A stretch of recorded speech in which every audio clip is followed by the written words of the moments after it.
Every night, as the city sinks into sleep and silence envelops the streets, something unusual happens in one apartment. The neighbors listen with bated breath to the strange sounds coming from behind the walls, laughing voices, quiet whispers, and mysterious footsteps. But what is behind this mysterious activity? Tatyana Vasilyevna nervously rubbed the edge of her shawl, shuffling from foot to foot at her neighbor's door. All night there was some rumbling and rustling. I couldn't even sleep. Nina Petrovna fixed her glasses and looked carefully at her worried neighbor. The gray October dawn was just dawning outside the window, and such an early visit in itself spoke of the seriousness of the situation.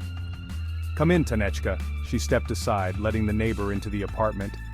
"We'll have a cup of tea, and you'll tell me everything." In the small cozy kitchen where everything knew its place and lush violets proudly flaunted on the windowsill, the two women settled down at the table. Nina took out her favorite teapot with blue cornflowers, a gift from her late husband, and began to work her magic on the tea. "So you say there was noise again?" she asked, setting down the cups. "How could they not?" Tatyana Vasilyevna splashed her hands. "You know this apartment, the 32nd, don't you? Where those newcomers live?" "Well, it all started around midnight." Nina Petrovna nodded. "How could I not?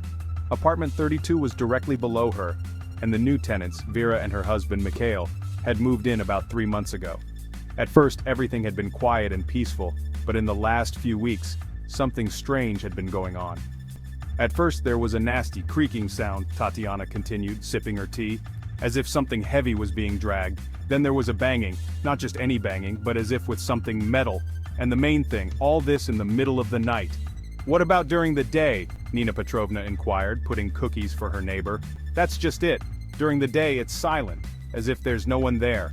I've been watching, they hardly ever go out, only to buy groceries sometimes. And the curtains are always drawn." Nina Petrovna thoughtfully stirred her cup with a spoon. She herself noticed strange things. Yesterday, for example, at about 2 o'clock in the morning she had been awakened by a muffled ringing, as if someone had dropped a bunch of keys on the floor. And then footsteps, many footsteps, as if several people were walking back and forth. "Or maybe they're doing repairs," she suggested tentatively. "What kind of repairs at night?" Tatyana Vasilyevna was indignant. "No, there's something wrong here. Have you seen the boxes they sometimes bring in? And all in the dark, when they think no one can see." At that moment there was a loud pop somewhere downstairs which made both women shudder. "There!" exclaimed Tatyana Vasilyevna triumphantly. "Again! And you say it's a repair?" Nina Petrovna frowned. Something was really wrong with these neighbors. Too secretive, uncommunicative. They didn't even show up at the last tenants meeting even though the issue was important about replacing the pipes in the basement. "And yesterday," Tatyana lowered her voice, moving closer, "I saw a man come to see them, all in black with a big suitcase. And imagine, half an hour later he left without the suitcase. Maybe a relative?" Nina Petrovna tried to find a logical explanation. "What relative?" The neighbor splashed her hands. "No, something criminal is going on here, you'll see." By the evening of the same day, the rumors had spread throughout the house. A whole group of residents gathered at the entrance discussing the mysterious neighbors. Marina Stepanovna from the first floor assured that she had seen a strange greenish light coming from their windows late at night. Pyotr Ivanovich, a retired military man from the 4th floor, recalled that he had noticed unfamiliar cars near the entrance several times. "And my Mirka," added Grandma Zina from the apartment across the hall, "as soon as she passes their door, she always hisses and tails out. And she's a clever cat, you know, she won't worry for nothing." Nina Petrovna listened to all this talk with growing anxiety. She remembered how she had met her new neighbors on the day they moved in. Vera had seemed to her quite a pleasant woman. Short, with a short haircut and lively brown eyes. Mikhail, her husband, was silent but polite. True, they never invited her into the apartment, only nodded discreetly and quickly closed the door. At night, Nina Petrovna could not sleep for a long time. She lay listening to the sounds from downstairs. And sure enough, at about 1 o'clock, the very noise of which Tatyana Vasilyevna had spoken began. Creaking floorboards, muffled voices, some metallic clinking, and then music? Yes, definitely.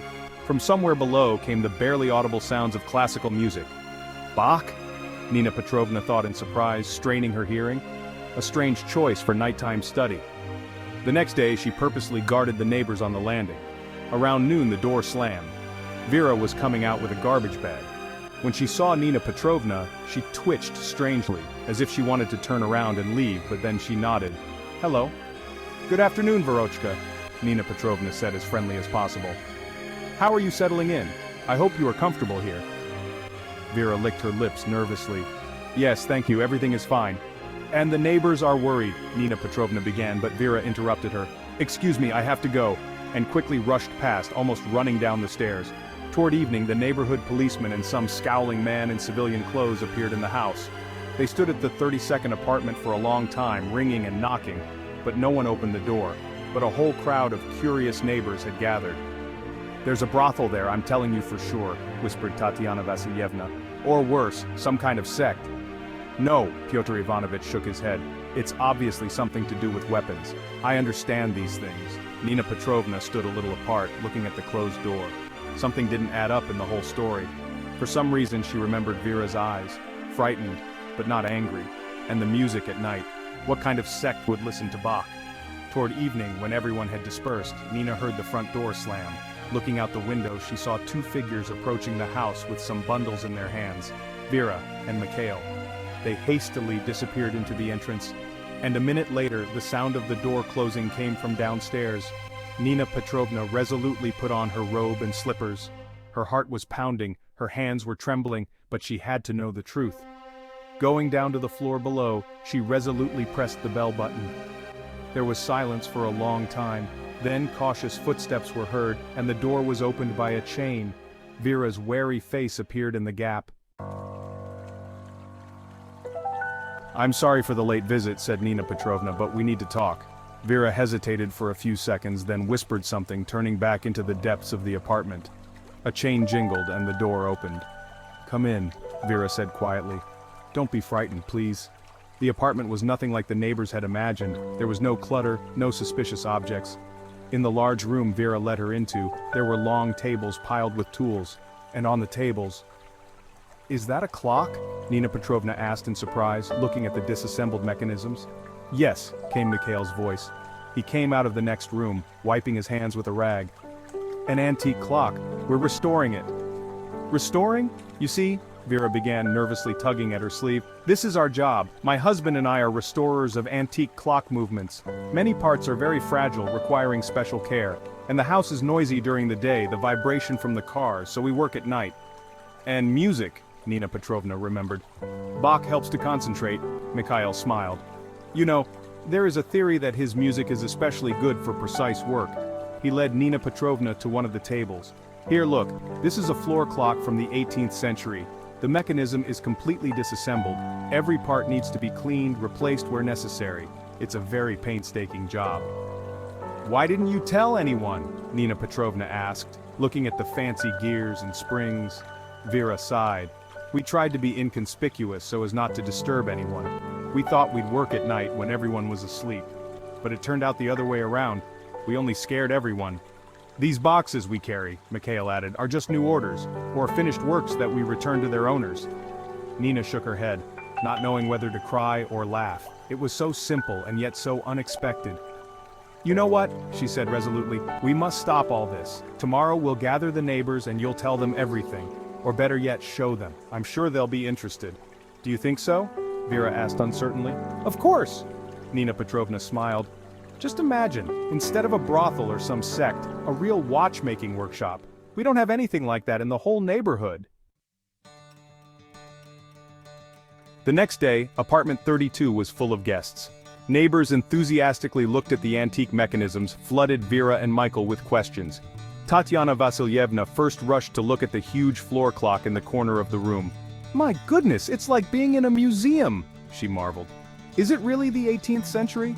"The end of the 18th century," Mikhail nodded.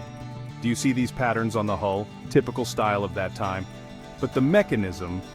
He began to talk about the peculiarities of antique watch movements, about the secrets of restoration, about the importance of preserving every original detail. The neighbors listened with their mouths open. Even the stern Pyotr Ivanovich became interested. "And where did you learn this business?" "My grandfather was a watchmaker," Mikhail smiled. "Since I was a child, I used to run to his workshop, watching him work. Then I studied specially, practiced with the best masters." Meanwhile, Vera was showing the women a collection of small pocket watches. Each piece is a separate story, she said, carefully holding a graceful silver case in her hands. This one, for example, belonged to a naval officer. See the engraving on the lid? That's the date of his first voyage. Nina Petrovna stood aside and watched with a smile. How quickly fear and suspicion were replaced by genuine interest. Already Grandma Zina was enthusiastically oohing and aahing over the musical mechanism of the ancient alarm clock, and Marina Stepanovna asked to show how to wind her wristwatch, which always lags behind. "And I thought," whispered Tatyana Vasilyevna, for a moment distracted from looking at the clock. "That's how it happens, and all we needed was to talk in a human way." "That's just it, Tanechka," Nina nodded. "We often make up scary stories, but the truth turns out to be much more interesting." From that day, life in the house changed. Now everyone knew that if quiet classical music came from the 32nd apartment at night, it meant that the masters were at work. Vera and Mikhail no longer hid or lurked, and Tatyana Vasilyevna once confessed to Nina Petrovna, "You know, now, when I can't sleep at night and hear their music, I even calm down. I imagine them working on their clocks, and I feel so warm at heart. It's as if time slows down and the whole world becomes a little kinder." Nina Petrovna only smiled in response.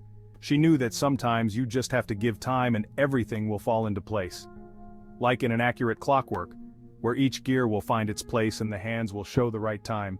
And in the evenings in their house you could often hear the melodious beat of the ancient clock. And the neighbors said that since then, time in their house flowed in a special way, measured and graceful, as if in a good old fairy tale.